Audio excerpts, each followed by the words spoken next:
Another good day out at the farm.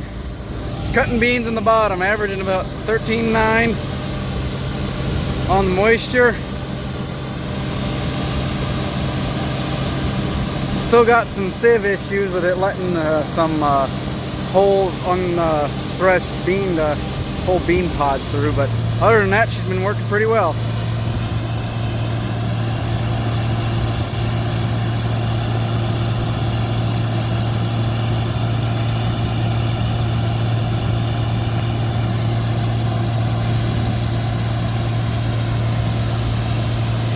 We're doing pretty good. We made it, I don't know if you can see in the camera, but we made it about 1 1/3 passes.